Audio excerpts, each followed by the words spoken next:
नमस्कार। यूक्रेन युद्ध जो करीब 4 साल से चल रहा है, अब एक बहुत ही अहम मोड़ पर खड़ा है।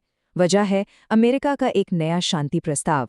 तो चलिए जरा गहराई से देखते हैं कि इस ट्रंप इनिशिएटिव में आखिर है क्या। पहले ये देखिए, एक अमेरिकी अधिकारी ने कहा है और ये सीबीएस न्यूज़ के हवाले से है कि यूक्रेनियों ने शांति समझौते पर सहमति जता दी है। मतलब ये एक बहुत बहुत बड़ा डेवलपमेंट है। इस एक लाइन ने सही मायनों में पूरी दुनिया में हलचल मचा दी है। सवाल ये उठता है कि इस शांति की कीमत क्या है।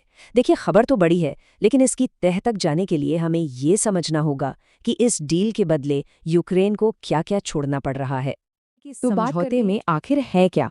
मतलब यूक्रेन ने कथित तौर पर किन मुश्किल शर्तों को मान लिया है?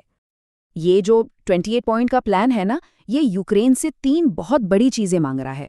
पहला, अपनी जमीन का और हिस्सा छोड़ना। दूसरा, अपनी मिलिट्री पावर को, मतलब अपनी सेना को सीमित करना। और तीसरा, नेटो में शामिल होने का जो सपना है उसे हमेशा हमेशा के लिए भूल जाना। और सबसे दिलचस्प बात क्या है पता है? यही वो शर्तें हैं जिन्हें कीव मतलब यूक्रेन हमेशा से सरेंडर करने जैसा मानता आया है। मतलब ये उनकी जो पुरानी पॉलिसी रही है ना, उसके एकदम उलट है।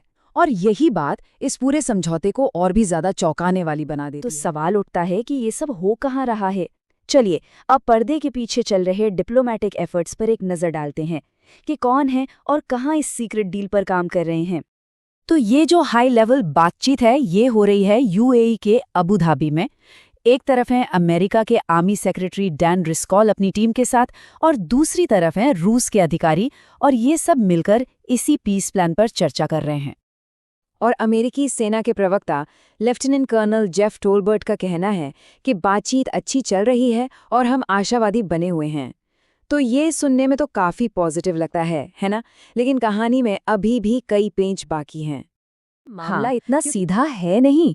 अब सीन में आते हैं दूसरे देश जिनके अपने कंसर्न्स हैं, अपनी मांगे हैं, और इन्हीं बाहरी दबावों की वजह से ये मामला और भी उलझ गया है। यहाँ एक तरह की डिप्लोमैटिक रस्साकशी साफ देखी जा सकती है।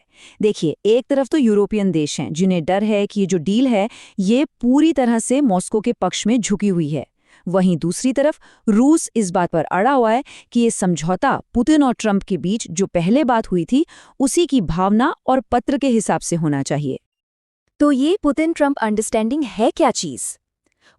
खबरों के मुताबिक ये एक समझौता है जो अगस्त में अलास्का में दोनों नेताओं के बीच हुआ था, और अब रूस इसी को बेस बनाकर अपनी मांगे रख रहा है।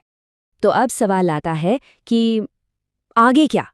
मतलब इस समझौते को एक फाइनल साइंड ट्रीटी बनने से पहले और किन रुकावटों को पार करना होगा? और देखिए, खुद यूक्रेन के राष्ट्रपति ज़ेलेंस्की का कहना है कि एक फाइनल डॉक्यूमेंट तैयार करना मुश्किल होगा। अब जब वो खुद ऐसा कह रहे हैं तो इससे अंदाजा लगाया जा सकता है कि आगे का रास्ता वाकई आसान नहीं है। तो इस शांति समझौते तक पहुंचने के लिए मोटे तौर पर 3 स्टेप्स बाकी हैं। पहला तो ये कि जो भी छोटे मोटे डिटेल्स बचे हैं उन्हें सुलझाया जाए।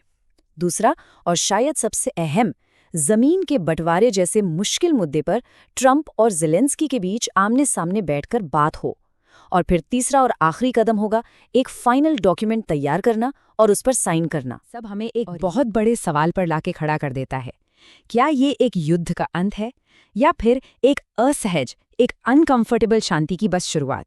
ये एक ऐसा सवाल है जिसका जवाब शायद आने वाले कई सालों तक गूंजता रहेगा। दोस्तों, उम्मीद है कि आपको ये वीडियो पसंद आया होगा। अगर वीडियो अच्छा लगा हो तो लाइक, शेयर और कमेंट जरूर करें। आपका एक छोटा सा सपोर्ट हमें और बेहतर कंटेंट लाने के लिए प्रेरित करता है। हमारे चैनल को सब्सक्राइब करना ना भूलें, RBL एकेडमी। हमारे व्हाट्सएप चैनल से भी जुड़ें, एग्जामपीडिया, और इंस्टाग्राम पर फॉलो करें @ranvi199।